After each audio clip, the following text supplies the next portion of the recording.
സുഹൃത്തുക്കളെ, ഞങ്ങളിന്ന് തോട്ടുമൊഴി ഒരു വീട്ടിൽ പണിക്ക് ചെന്നപ്പോൾ പെയിൻറ്റിങ്ങിൻ്റെ വർക്കുമായിട്ട് ബന്ധപ്പെട്ട് ചെന്ന് കഴിഞ്ഞപ്പോൾ അവിടുത്തെ അടുക്കളയിലെ സിങ്ക് ഞങ്ങൾ ശ്രദ്ധിച്ച് നോക്കിയപ്പോൾ അതിൻ്റെ അടിയിൽ കൂടെ ഒരു സാധനം ഇങ്ങനെ ക്രോസ് പോയിട്ടുണ്ട്.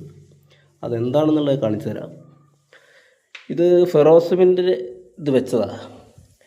പക്ഷേ അവർ വളരെ കൃത്യമായിട്ട് ആ സിങ്കിൻ്റെ അടിയിൽ കൂടി വളരെ കൃത്യമായി അളന്ന് നല്ല കട്ടൊക്കെ ചെയ്ത് നല്ല വൃത്തിയാക്കി ഇത് ഇവരോട് ഫിറ്റ് ചെയ്ത് വെച്ചിട്ടുണ്ട്. കണ്ടില്ലേ?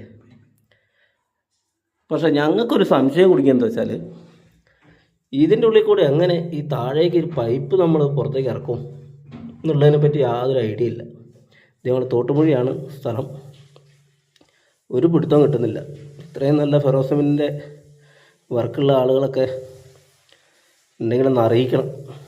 നമ്മുടെ ഫേസ്ബുക്കിലോ അല്ലെങ്കിൽ ഇൻസ്റ്റാഗ്രാമിലൊക്കെ ഒരു നമ്പർ ഇട്ട് തന്നു കഴിഞ്ഞാൽ നല്ല കാര്യമായിരിക്കും. കാരണം ഇതിനുള്ളിൽ കൂടെ പൈപ്പ് ഇറക്കുക എന്നുള്ളത് അവർക്ക് മാത്രമേ അറിയുന്നുണ്ടാവുള്ളൂ. നമുക്ക് ആദ്യമായിട്ട് കാണുകയാണ്. ഇത്ര സെൻറ്ററിൽ കൂടെയൊക്കെ കണ്ടില്ലേ, കറക്റ്റായിട്ട് കട്ട് ചെയ്ത് നല്ല വൃത്തിയിലാണ് ചെയ്തേക്കുന്നത്. ആരായാലും ഇതെങ്ങനെ ഈ പൈപ്പ് നിറക്കാൻ പറ്റും എന്നുള്ളത് ആരെങ്കിലും ഉണ്ടെങ്കിൽ അറിയുന്നുണ്ടെങ്കിൽ ഒന്ന് കമൻ്റ് അടിക്കട്ടോ.